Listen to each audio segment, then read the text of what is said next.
أعوذ بالله من الشيطان الرجيم. بسم الله الرحمن الرحيم. ألف لام را تلك آيات الكتاب المبين. إنا أنزلناه قرآنا عربيا لعلكم تعقلون. نحن نقص عليك أحسن القصص بما أوحينا إليك هذا القرآن وإن كنت من قبله لمن الغافلين. إذ قال يوسف لأبيه يا أبت إني رأيت 11 كوكبا والشمس والقمر رأيتهم لي ساجدين. قال يا بني لا تقصص رؤياك على إخوتك فيكيدوا لك كيدا إن الشيطان للإنسان عدو مبين. وكذلك يجتبيك ربك ويعلمك من تأويل الأحاديث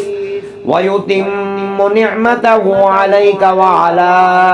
آل يعقوب كما أتمها على أبويك من قبل إبراهيم وإسحاق إن ربك عليم حكيم. لقد كان في يوسف وإخوته آيات للسائلين إذ قالوا ليوسف وأخوه أحب إلى أبينا منا ونحن عصبة إن أبانا لفي ضلال مبين. اقتلوا يوسف أو اطرحوه أرضا يخل لكم وجه أبيكم وتكونوا من بعده قوما صالحين. قال قائل منهم لا تقتلوا يوسف وألقوه في غيابة الجب يلتقطه بعض السيارة إن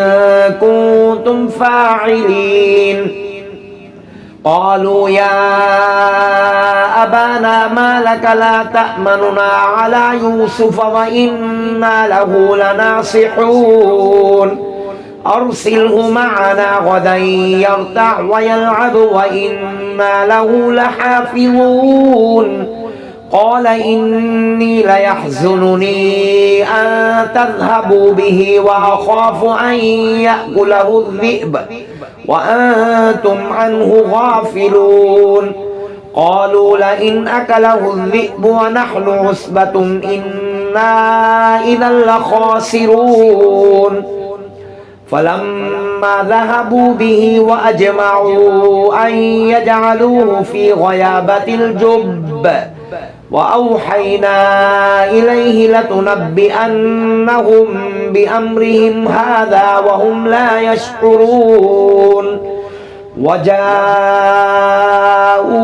أباهم عشاء يبكون. قالوا يا أبانا إنا ذهبنا نستبق وتركنا يوسف عند متاعنا فأكله الذئب وما أنت بمؤمن لنا ولو كنا صادقين. وجاءوا على قميصه بدم كذب قال بل سولت لكم أنفسكم أمرا فصبر جميل والله المستعان على ما تصفون. وجاءت سيارة فأرسلوا واردهم فأدلى دلوه قال يا بشرى هذا غلام وأسروه بضاعة والله عليم بما يعملون. وشروه بثمن بخس دراهم معدودة وكانوا فيه من الزاهدين. وقال الذي اشتراه من مصر لامرأته أكرمي مثواه عسى أن ينفعنا أو نتخذه ولدا وكذلك مكنا ليوسف في الأرض ولنعلمه من تأويل الأحاديث والله غالب على أمره ولكن أكثر الناس لا يعلمون ولما بلغ أشده آتيناه حكما وعلما وكذلك نجزي المحسنين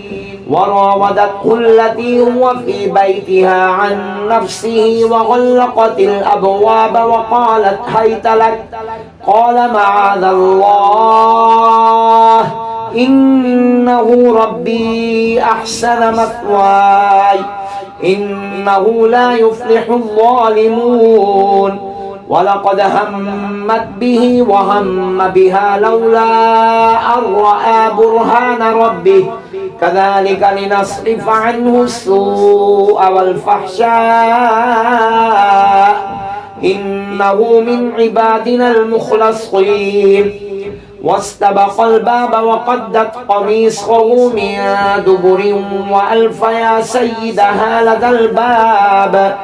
قالت ما جزاء من أراد بأهلك سوءا إلا أن يسجن أو عذاب أليم قال هي راودتني عن نفسي وشهد شاهد من أهلها إن كان قميصه قد من قبل فصدقت وهو من الكاذبين وإن كان قميصه قد من دبر فكذبت وهو من الصادقين فلما رأى قميصه قد من دبر قال إنه من كيدكن إن كيدكن عظيم يوسف أعرض عن هذا واستغفري لذنبك إنك كنت من الخاطئين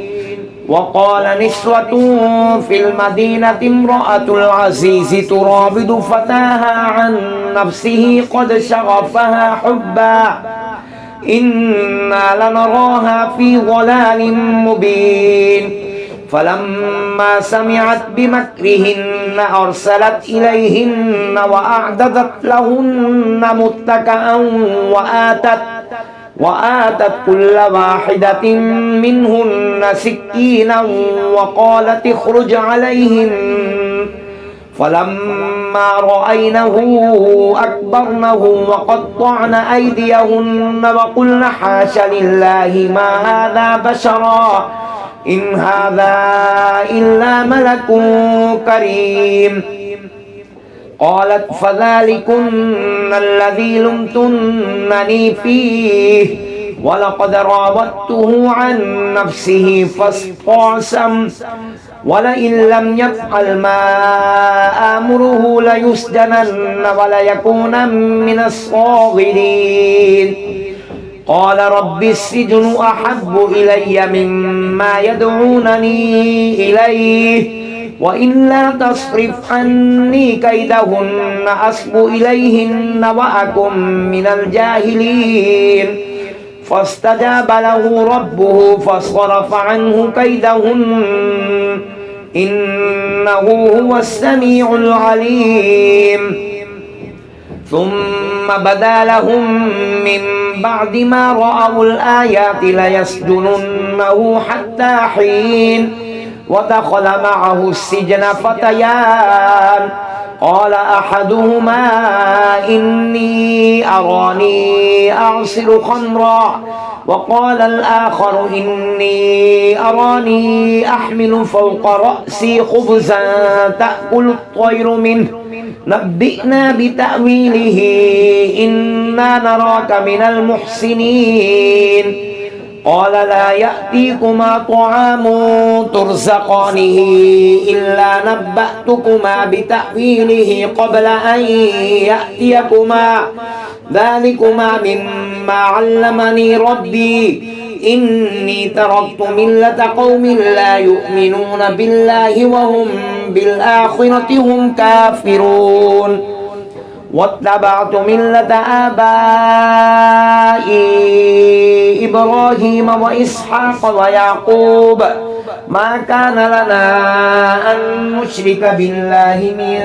شيء ذلك من فضل الله علينا وعلى الناس ولكن أكثر الناس لا يشكرون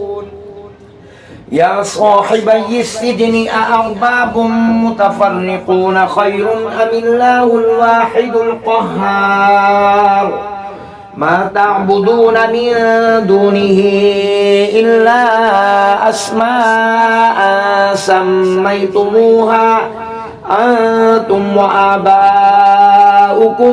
ما أنزل الله بها من سلطان إن الحكم إلا لله أمر أن لا تعبدوا إلا إياه ذلك الدين القيم ولكن أكثر الناس لا يعلمون يا صاحبي السجن أما أحدكما فيسقي ربه خمرا وأما الآخر فيصلب فتأكل الطير من رأسه قضي الأمر الذي فيه تستفتيان وقال للذي ظن أنه ناج منهما اذكرني عند ربك فأنساه الشيطان ذكر ربه فلبث في السجن بضع سنين وقال الملك إني أرى 7 بقرات سمان يأكلهن 7 عجاف و7 سنبلات خضر وأخر يابسات يا أيها الملأ أفتوني في رؤياي إن كنتم للرؤيا تعبرون قالوا أضغاث أحلام وما نحن بتأويل الأحلام بعالمين وقال الذي نجا منهما وادكر بعد أمة أنا أنبئكم بتأويله فأرسلون يوسف أيها الصديق أفتنا في 7 بقرات سمان يأكلهن 7 عجاف و7 سنبلات خضر وأخر يابسات لعلي أرجع إلى الناس لعلهم يعلمون قال تزرعون 7 سنين دأبا فما حصدتم فذروه في سنبله إلا قليلا مما تأكلون ثم يأتي من بعد ذلك 7 شداد يأكلن ما قدمتم لهن إلا قليلا مما تحصنون ثم يأتي من بعد ذلك عام فيه يغاث الناس وفيه يعصرون وقال الملك ائتوني به فلما جاءه الرسول قال ارجع إلى ربك فاسأله ما بال النسوة اللاتي قطعن أيديهن إن ربي بكيدهن عليم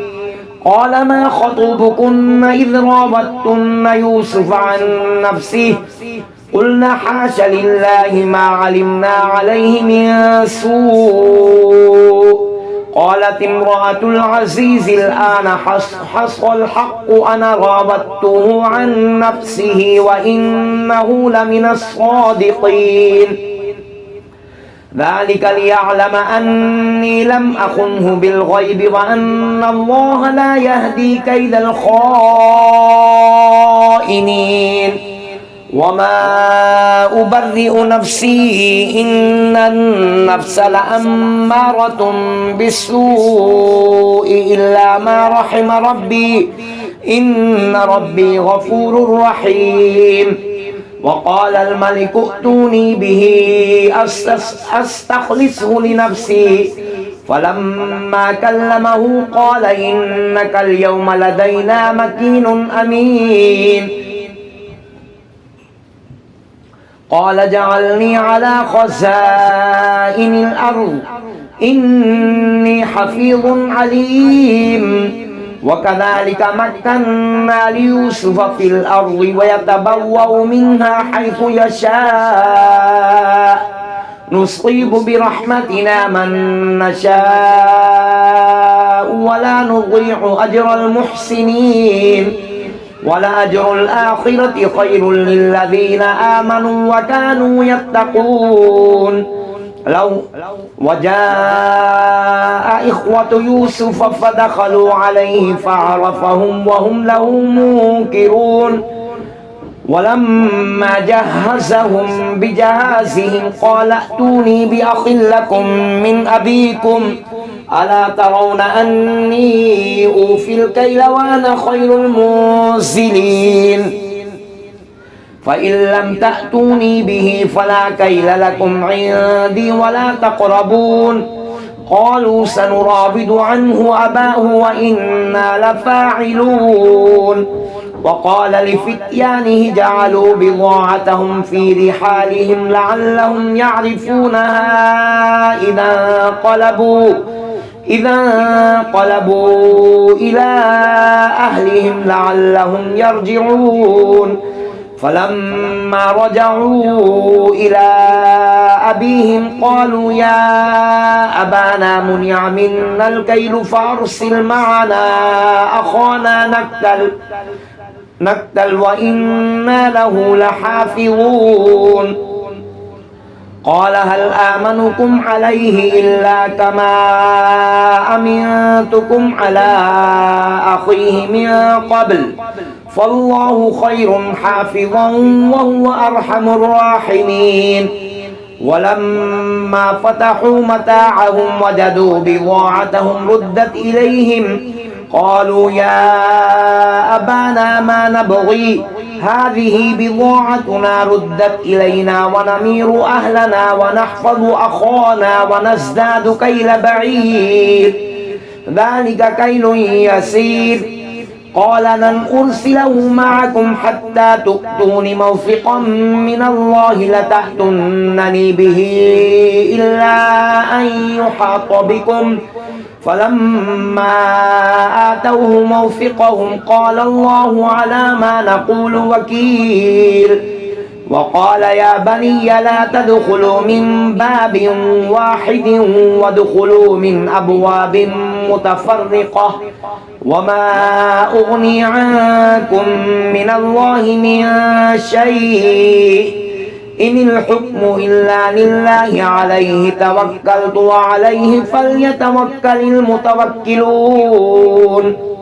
فلما دخلوا من حيث أمرهم أبوهم ما كان يغني عنهم من الله من شيء إلا حاجة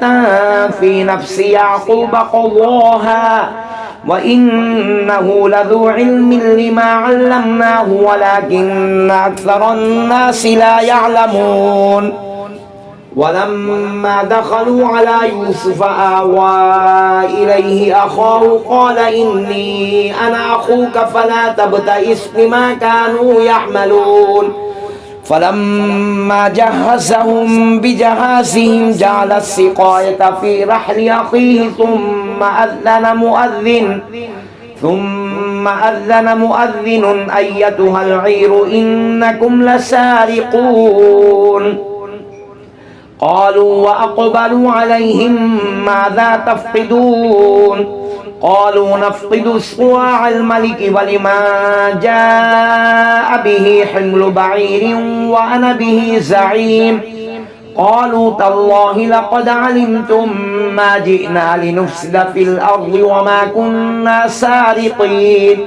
قالوا فما جزاؤه إن كنتم كاذبين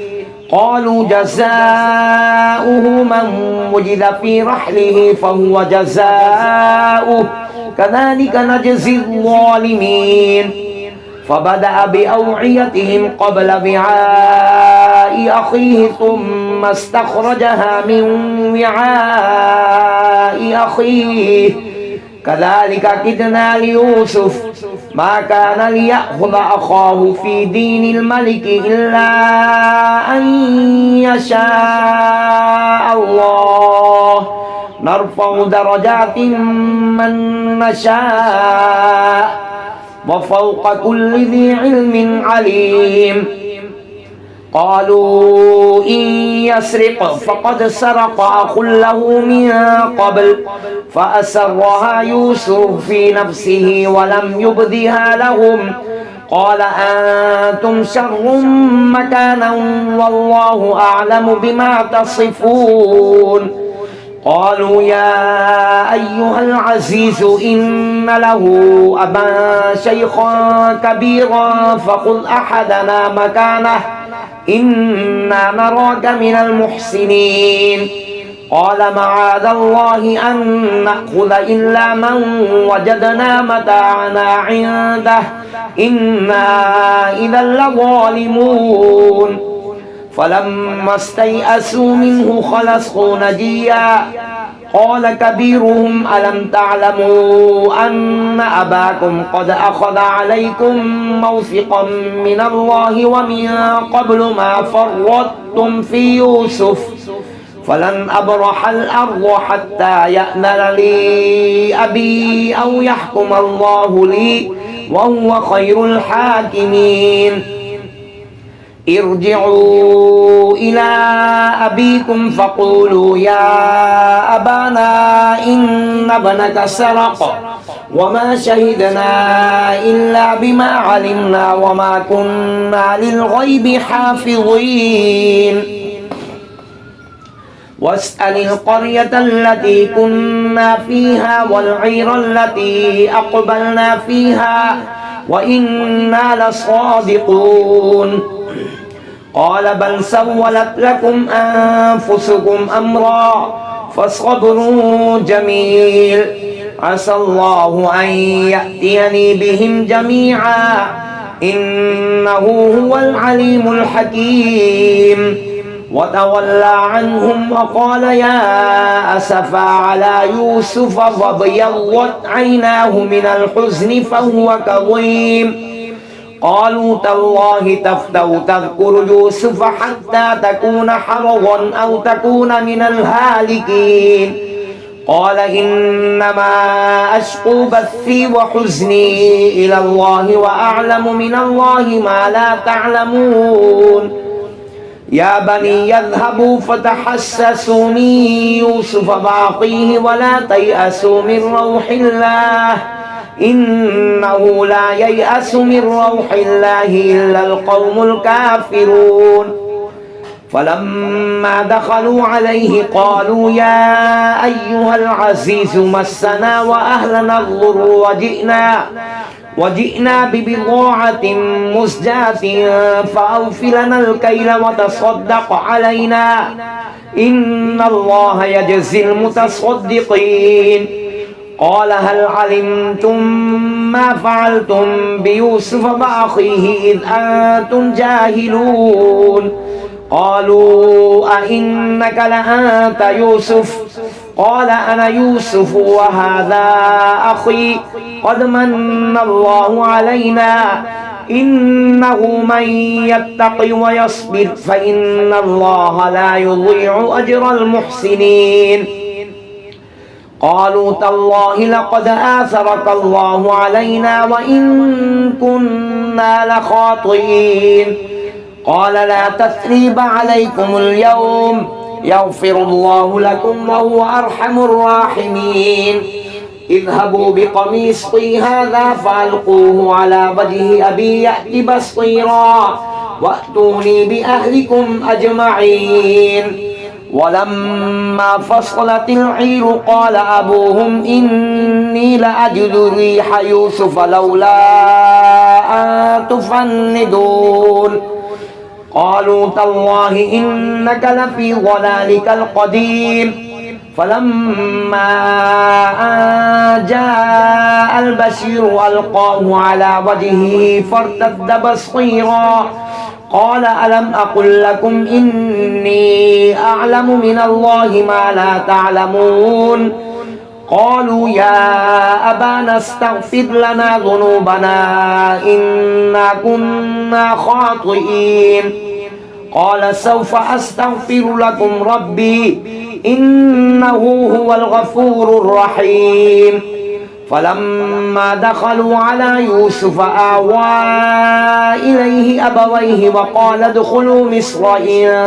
شاء الله آمنين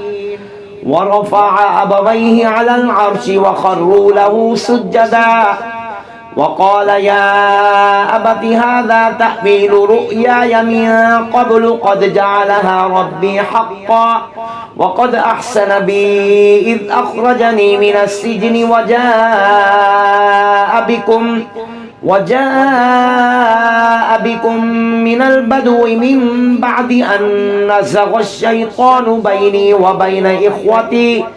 إن ربي لطيف لما يشاء إنه هو العليم الحكيم رب قد آتيتني من الملك وعلمتني من تأويل الأحاديث فاطر السماوات والأرض أنت وليي في الدنيا والآخرة توفني مسلما وألحقني بالصالحين ذلك من أنباء الغيب نوحيه إليك وما كنت لديهم إذ أجمعوا أمرهم وهم يمكرون وما أكثر الناس ولو حرصت بمؤمنين وما تسألهم عليه من أجر إن هو إلا ذكر للعالمين وكأي من آية في السماوات والأرض يمرون عليها وهم عنها معرضون وما يؤمن أكثرهم بالله إلا وهم مشركون أفأمنوا أن تأتيهم غاشية من عذاب الله أو تأتيهم الساعة بغتة وهم لا يشعرون قل هذه سبيلي أدعو إلى الله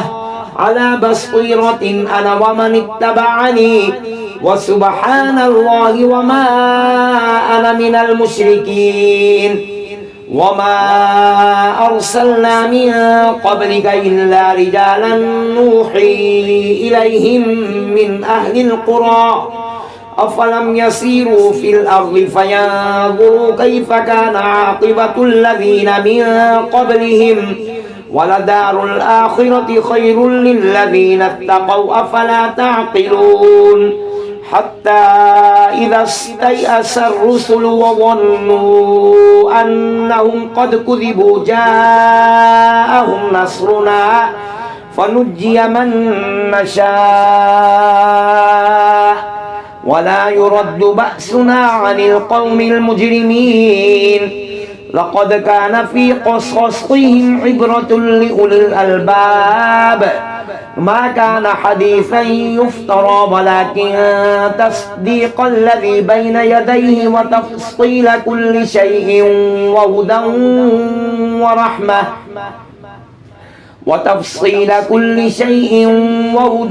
ورحمة لقوم يؤمنون صدق الله العظيم.